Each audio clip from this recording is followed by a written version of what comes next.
The sun was sinking low over the sprawling POW camp, casting long, sharp shadows across the barbed wire fences. Inside, the hum of a weary afternoon drifted through the wooden barracks. The distant clatter of boots, the low murmur of guards, and the occasional shout cutting through the silence. But, for one small group of women, a secret plan was unfolding, one that no drill, no rule, no chain of command could anticipate. They were German prisoners of war, held far from home, and their lives had been reduced to the rhythm of roll calls, soup rations, and monotonous chores. But in a cramped, dim kitchen, they were about to reclaim a fragment of their humanity. They decided, quietly, almost rebelliously, to cook meatballs, not for themselves, but for the American soldiers stationed nearby. The cowboys, as they'd heard the guards jokingly call them. It was simple in theory. Mix the minced meat, the breadcrumbs, the secret herbs whispered from memory, and shape them into small, round bundles of warmth. But every crack of a floorboard, every shadow moving past the window, every approaching whistle could unravel the plan. The consequences were not trivial. The U.S. Army, strict and unyielding, had rules that treated every act outside orders as suspicious, even a meal. And if anyone found out, the women risked punishment. The soldiers risked misunderstanding. And yet, in the aroma of sizzling meatballs, a fragile human connection was forming, a silent acknowledgement that even amid war, small acts of care could cross boundaries of nationality, gender, and circumstance. The question hanging over the kitchen was simple, terrifying. Would the Army notice? And what would happen if they did? This was no ordinary day at a POW camp.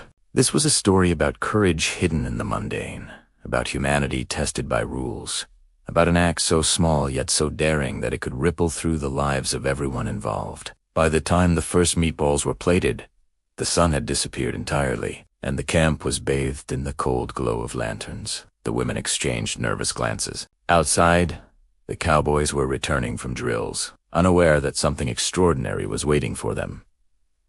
A dinner cooked with defiance, care, and hope. In that instant, the boundaries of war blurred. Every step, every whisper, every breath was a gamble. And the U.S. Army, they were about to find out. The kitchen smelled faintly of boiled potatoes and stale bread.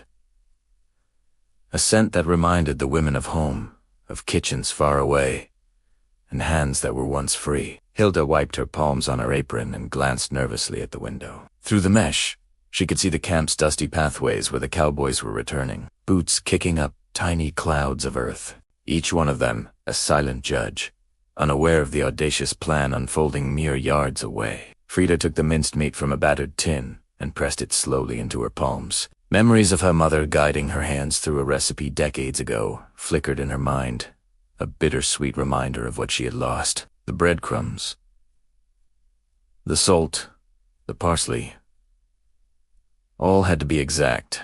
Too little seasoning, and the gesture would fall flat. Too bold, and suspicion might arise. The balance was delicate, almost like walking a tightrope over a pit of fire. The women worked in silence, communicating through small nods, the tilt of a head, or the slight raising of an eyebrow. Every clink of a spoon against a bowl seemed amplified in the hush of the evening. Outside, the occasional bark of a dog or the whistle of a guard made their hearts jump. A single misstep could send their efforts crashing down. Meanwhile, in the mess area just beyond the kitchen, a handful of cowboys were laughing quietly, wiping sweat from their brows. They had no idea that their evening meal would soon be transformed, not by orders from their sergeants, but by the hands of those they considered prisoners. The thought of a cooked meal carried more than flavor. It carried a story, a message, a bridge across the divide of war. The first batch of meatballs hit the skillet with a satisfying sizzle. Hilda's fingers shook slightly as she turned them, releasing a smell that filled the room with warmth, defiance, and hope. Every second stretched the silence outside, contrasting the sizzling inside. They all knew that the aroma might attract unwanted attention. A guard could appear at any moment, and questions would follow. Who's cooking? Why? Minutes felt like hours. Frida adjusted the lid on the skillet, peering through the tiny gap to see if anyone approached. The heartbeats in the small kitchen were loud in their own ears. This was no simple act of cooking. This was a calculated risk, an act of rebellion cloaked in domesticity. In these meatballs were traces of courage, defiance, and a longing to connect with the world beyond barbed wire. When the first tray was ready, the women carried it cautiously to the serving area. The cowboys' chatter continued, oblivious. Yet Hilda noticed a slight tilt of the head from one of the men. The faintest hint of curiosity. The women held their breath. One wrong word, one careless glance, and everything would crumble. In that kitchen, amid the rising steam and the clatter of utensils, a simple human truth emerged. Even in war, empathy could pierce through uniforms and fences. The women's decision to cook was more than sustenance. It was a silent message, a quiet defiance against the machinery of war, and a claim to their own agency in a world determined to strip them of it. And as the first meatballs were placed carefully on a tray, the camp seemed to hold its breath along with them. Outside, the cowboys were nearing the mess hall. Inside, the women exchanged glances, a mix of fear, hope, and pride. Every sensory detail. The warmth of the skillet, the smell of browned meat, the distant echoes of boots converged into a single moment of suspense, because sooner or later, someone in authority would notice. And when they did, the consequences would ripple far beyond the small kitchen. The sun had fully disappeared, leaving the camp in the muted gray of twilight. Shadows stretched across the barracks and the barbed wire fences, and the distant clatter of boots echoed like a metronome, counting down the seconds. Inside the mess hall, the cowboys were finishing their drills, wiping sweat from their brows, oblivious to the tiny act of rebellion that awaited them. In the kitchen, the German women moved like ghosts, carrying trays of sizzling meatballs with trembling hands. Every step was deliberate, every breath controlled. Hilda's eyes flicked to the doorway as the faint creak of boots approached. The sergeant, known for his punctual inspections, was making his rounds earlier than expected. Panic fluttered in their chests. This simple act of cooking was now a dangerous gamble. Frida swallowed hard. "Keep calm," she whispered, though her voice trembled. Her fingers were slick with oil, her palms clammy. They had risked so much for this moment, for a fleeting connection that could evaporate in an instant. She placed a tray down on the serving table, taking care to keep it steady. The aroma of browned meat, garlic, and herbs spread through the hall, filling the air with warmth and danger simultaneously. Outside, the sergeant paused, sniffing the air. Something was different. He tilted his head toward the kitchen, suspicion written across his face. "Did someone start cooking?" he muttered under his breath. His eyes narrowed, scanning for clues. Inside, the women froze, their bodies tight with fear, listening to every step, every shuffle. This was the line between freedom and punishment, between humanity and regulation. The cowboys began filing into the mess hall, laughing and calling out to one another. They noticed the smell, immediately rich, inviting, impossible to ignore. Their smiles faltered slightly as they glanced at the serving tables. The meatballs glistened under the dim lantern light, perfectly browned, promising more than just food. A hint of a touch of kindness in a world that had been stripped of comfort. One of the soldiers leaned closer to the tray, sniffing the aroma. "Who cooked this?" he asked, genuinely curious. The room fell quiet, the question hanging like a weight. Hilda and Frida exchanged nervous glances, caught between pride and fear. Their plan had succeeded, but success had drawn attention, exactly what they had feared. Then the sergeant entered, his boots thudding against the wooden floor. He scanned the room, suspicion cutting through the warm air like a knife. Reports of unauthorized cooking reached him in past weeks, a warning that was still fresh in his mind. He stopped mid-step, narrowing his eyes at the trays. "Who's responsible for this?" he demanded. A silence settled over the room.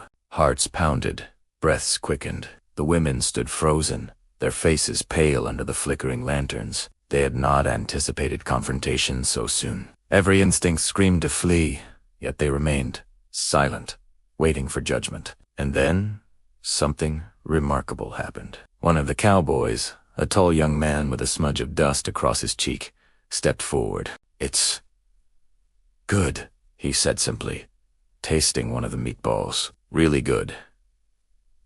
His tone was calm, sincere, a quiet act of protection. The sergeant frowned but paused, confused by the soldiers' reaction. The women exhaled slightly, relief mingling with lingering fear. The sergeant's eyes lingered on the trays, then on the soldiers, then back at the women. For a tense moment, rules collided with humanity. Would he enforce the regulations, or would he acknowledge the tiny gesture of defiance that carried so much courage? Every second was an eternity. The smell of the meatballs hung thick in the air, a symbol of both risk and hope. The women remembered the letters they had hidden from home, the quiet whispers of their mothers' kitchens, the long walks through war-torn streets, and realized that in this moment, all that history, all that memory had converged into these small, golden-brown spheres of food. Finally, the sergeant exhaled sharply and turned away, muttering about inspections and schedules, leaving the women and the soldiers in suspended relief. The act had passed scrutiny,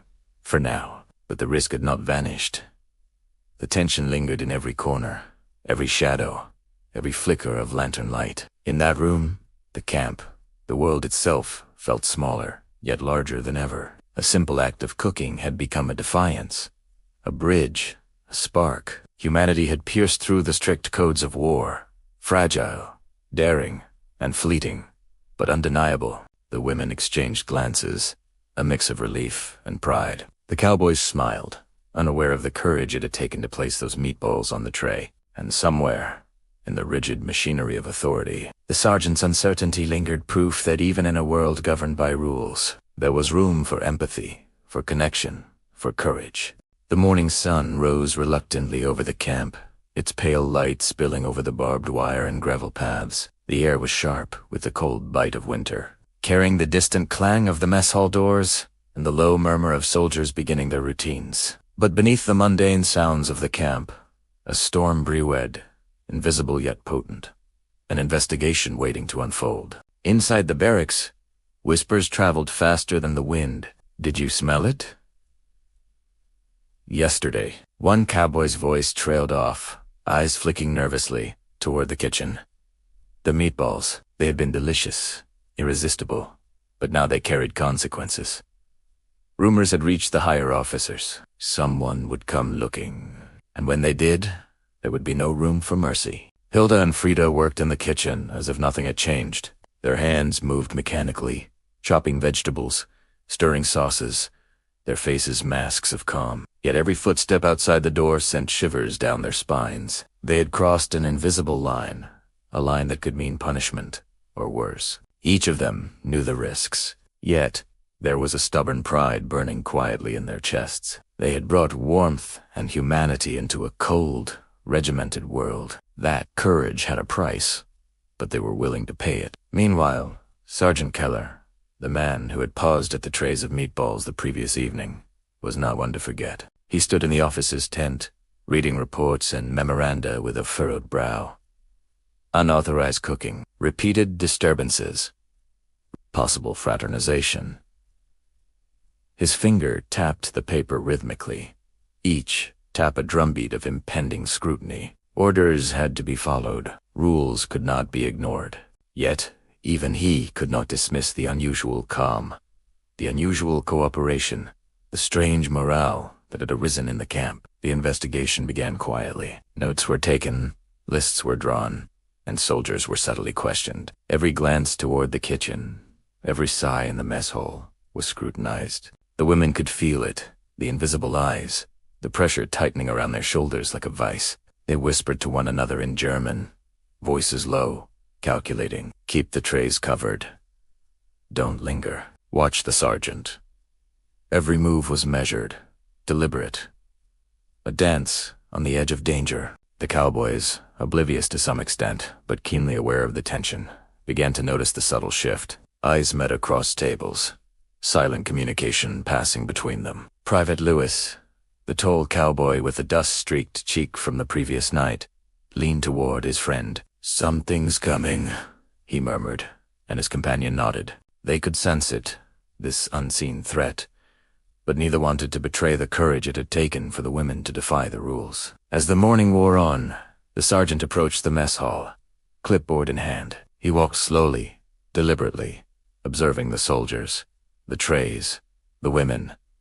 Every detail mattered. Hilda felt her pulse spike. Frida's hands trembled as she carried a tray of bread. She inhaled sharply, the smell of yeast and flour mixing with a lingering scent of the previous night's meatballs. The tension was palpable, wrapping around them like a heavy fog. Yet, despite the fear, a quiet solidarity emerged. A cowboy would smile, a woman would nod, small gestures that spoke volumes. Courage, they realized, was contagious.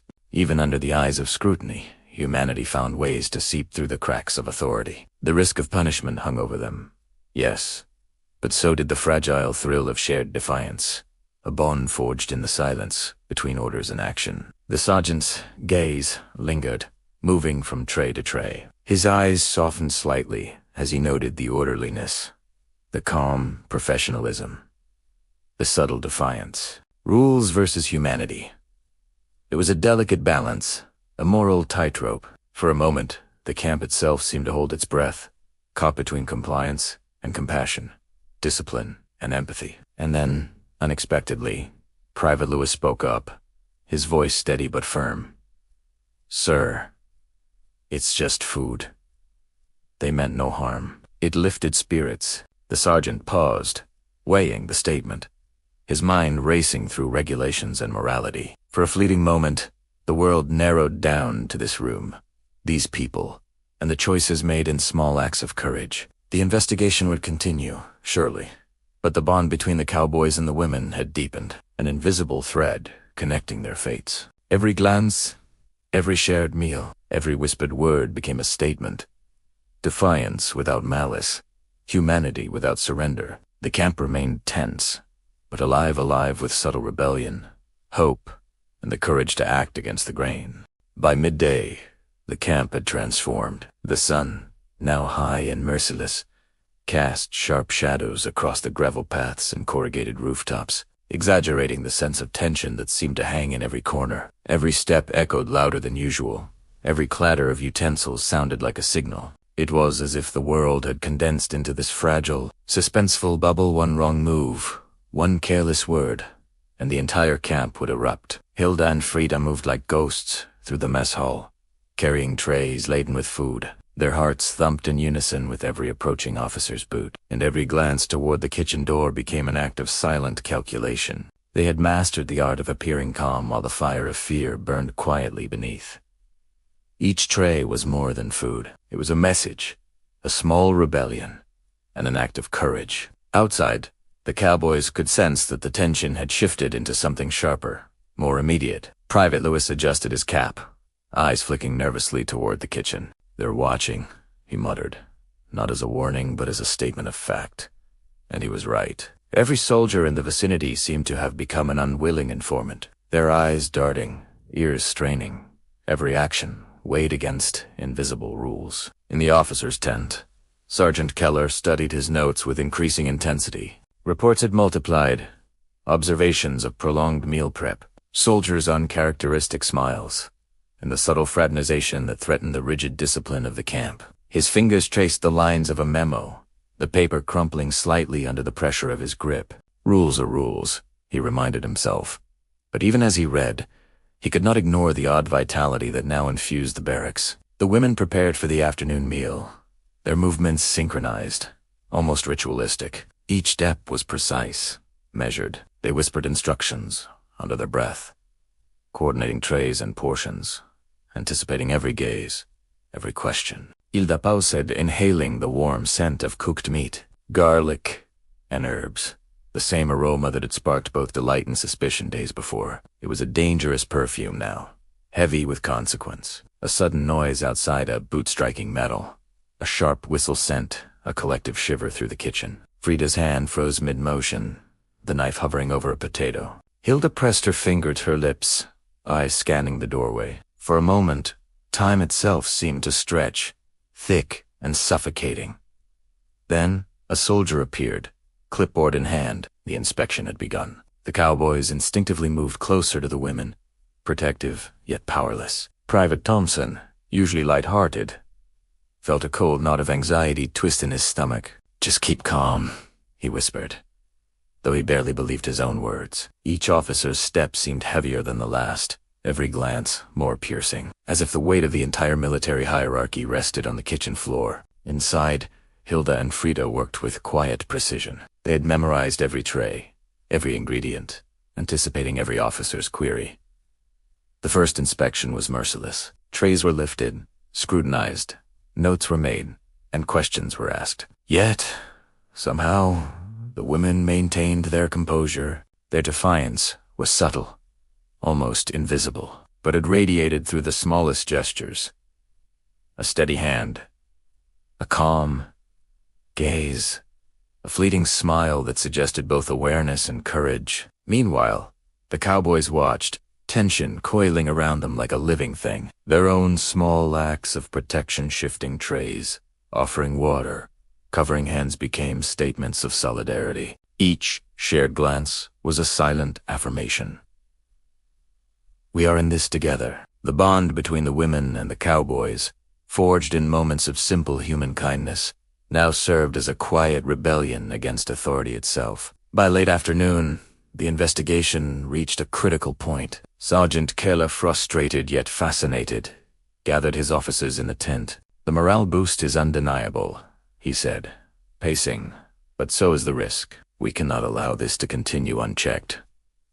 His eyes narrowed. Somewhere between rules and humanity, he realized, there was a fragile line, and walking it was no longer a matter of choice. It had become an act of survival. Back in the mess hall, the women and cowboys shared a fleeting, almost imperceptible nod. They knew the scrutiny would not end. That danger lurked at every corner. Yet, for the first time, a quiet defiance had taken root, not loud, not aggressive, but undeniably present. In the tension, in the fear, there was courage. In the shadows of suspicion, there was solidarity. And in the small, careful acts of cooking and sharing, humanity had carved a fragile but unyielding space. The sun had begun its slow descent, casting long, trembling shadows across the camp. Dust swirled in the wind, carrying with it the scent of dry earth and simmering kitchens. Inside the mess hall, tension had reached a fever pitch. Every movement of Hilda and Frida was measured, every glance calculated, every breath a careful negotiation between fear and determination. The women knew the stakes had never been higher. One misstep, one inattentive smile, and the fragile trust they had built with the cowboys could shatter instantly. Outside, the camp's atmosphere had thickened into a nearly tangible weight. Sergeant Keller's patrols were relentless, his sharp eyes missing nothing. Reports had piled up, notes on prolonged meal prep, whispered conversations, soldiers' unusual cheerfulness. The officers convened in the central tent, debating in hushed, tense tones. Discipline cannot be compromised, one stated firmly, tapping a stack of papers. But morale. The men are energized, another countered. The debate revealed the stark moral conflict at the heart of the camp. Rules versus humanity, order versus compassion. Inside the kitchen, Hilda paused over a simmering pot of meatballs, her hand trembling slightly. Frida, sensing her hesitation, laid a steadying hand on her shoulder. We've come this far, she whispered. We just need to finish it. And Hope, the cowboys, clustered nearby, offered silent support. Their presence was a lifeline, a shield of solidarity. Yet it could not protect them from the consequences.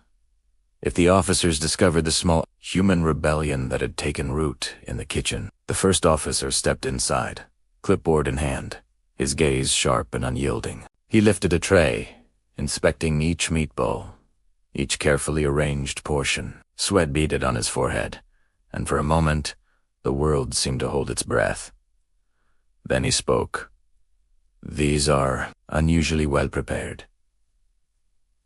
Who is responsible? His tone carried the weight of authority, yet there was a flicker of intrigue, a recognition that something extraordinary had occurred in this otherwise rigid environment. Hilda and Frida exchanged a quick, almost imperceptible glance. Neither spoke, yet both understood the silent conversation passing between them. Courage, defiance, hope. The cowboys shifted uneasily, sensing the precarious balance between exposure and secrecy. Private Lewis swallowed hard, his heart pounding, feeling the invisible line of danger draw tighter with every passing second. Sergeant Keller arrived moments later, his expression unreadable. He circled the kitchen like a hawk, examining trays, listening to hushed conversations, taking mental notes. The weight of his authority pressed down on everyone, a tangible force that threatened to crush the small act of humanity unfolding before him. Yet even he could not completely hide the flicker of admiration, the unspoken acknowledgement that something extraordinary had taken place under his watch. The moral tension was unbearable. Rules dictated punishment. Discipline demanded order, but the human spirit had intervened. Hilda and Frida, once mere prisoners, had become symbols of quiet resistance, of courage in the face of oppressive structure. The cowboys, simple men in uniform, had become allies in a subtle, profound rebellion. The kitchen, once a place of routine and monotony, had transformed into a crucible where humanity, fear, and courage collided in a delicate, high-stakes dance. Suddenly, a sharp whistle cut through the air. An officer had noticed the prolonged preparation again, and murmurs of suspicion rose among the higher ranks. Hilda's hands froze mid-motion, the knife hovering over the cutting board. Frida's heart pounded in her chest, and even the cowboys instinctively tensed. Every second stretched, thick with the potential for exposure. Yet in that moment of crisis, something remarkable happened. Sergeant Keller, observing the coordinated efficiency, the courage radiating from the women, and the solidarity of the cowboys, made a decision. He lowered his clipboard slightly, his jaw tight, and whispered to himself, almost inaudibly, "There's something human here, something worth preserving." The words were subtle, but their significance could not be overstated. The tension did not dissipate entirely, but a fragile, invisible shield formed around the women and their unlikely allies. By late afternoon, the camp settled into an uneasy calm. The inspections continued, but the officer's scrutiny now carried a grudging respect. The women and cowboys had survived the peak of suspicion, their humanity intact, their courage quietly celebrated. In the shadows of fear and authority, small acts of defiance had persisted, revealing that, even in a world governed by strict rules and rigid hierarchies, compassion, bravery, and solidarity could flourish. The sun had finally dipped below the horizon, leaving behind a sky brushed with shades of orange, pink, and fading gold. The camp was quiet now, the once constant clatter of boots and utensils replaced by a tentative stillness. Inside the kitchen, Hilda and Frida moved with deliberate care, cleaning up the remnants of the day's efforts. Their hands were sore, their faces streaked with sweat and dust, but a quiet pride glimmered in their eyes. Each meatball served, each carefully prepared dish, had become more than food. It was a statement, a testament to courage, to defiance, and to the enduring power of human connection. The cowboys gathered nearby, leaning against counters, their posture relaxed for the first time all day. Private Lewis offered a small, lopsided smile. "You two, you've changed something here," he said softly. "Not just in the kitchen, but in all of us." His words hung in the air, carrying the weight of truth that no report or inspection could capture. It was a sentiment felt by every man in the room, a quiet acknowledgement that acts of kindness and bravery could pierce even the thickest walls of authority and fear. Outside, the officers continued their rounds, their notes meticulous, their eyes vigilant. Yet something had shifted. Sergeant Keller's subtle gestures, the slightly less rigid scrutiny, hinted that he too recognized the transformation. Rules were still rules, but humanity had made its mark. In the midst of bureaucracy, in the heart of a world defined by discipline and hierarchy, small acts of courage had created ripples, bending the structure without breaking it. Hilda paused at a window, gazing out at the campgrounds, bathed in twilight. The silhouettes of cowboys moving in the distance reminded her that the day's events were not just about survival day, or about connection, about moments where fear was outweighed by empathy, where compassion became an act of quiet rebellion. Frida joined her, placing a reassuring hand on her shoulder. No words were necessary. The shared silence said everything. They had endured suspicion, scrutiny, and fear and emerged with their humanity intact. A single officer, perhaps moved by the unspoken courage he had witnessed, approached with a rare softness in his expression. "Your initiative is noted," he said, voice low and careful. "Perhaps there is value in allowing moments like these, even within the rules." It was not praise in the traditional sense, nor a reward, but it carried weight far greater than any medal or commendation. It was recognition that even within the rigid machinery of military life, human spirit could assert itself, quietly, but indelibly. As night failed, the camp settled into a rhythm of reflective calm. The women retired to their quarters, exhausted yet illuminated by the day's trials and triumphs. The cowboys lingered, speaking softly, recounting small moments of courage and solidarity. The memories of shared meals and whispered jokes, cementing bonds that rules and ranks could not erase. Every glance, every subtle gesture, became a reminder of the fragile, enduring power of empathy. In the stillness of the night, a subtle lesson lingered in the air. That courage is often quiet, and rebellion does not always roar. It whispers through small acts of bravery, through simple gestures that defy fear and authority. Hilda and Frida's meatballs were more than sustenance. They were symbols. Symbols of the resilience of human spirit, the power of kindness, and the capacity for defiance that does not destroy, but preserves humanity. The camp, once a place defined by rigid schedules and strict orders, had shifted in perception. Morale was higher, not because of discipline, but because of the courage that had bloomed quietly in the corners of the kitchen. In those few hours, a story had been written not on paper, not in official reports, but in the hearts of those who had lived it. The women, the cowboys, even the officers, carried with them the knowledge that humanity could exist within structures of power, and sometimes it could even prevail. As the moon rose high, casting a silver glow over the camp, Hilda and Frida looked at each other and allowed themselves a small, exhausted smile. They had survived scrutiny, suspicion, and the weight of authority. More importantly, they had left a mark that could not be erased, a testament to the quiet heroism that exists in every act of courage, every decision to choose humanity over fear. In the end, the camp slept, the night absorbing stories of courage, defiance, and hope. The meatballs had been cooked, shared, and remembered not as a simple meal, but as a symbol of the unbreakable, enduring power of the human spirit.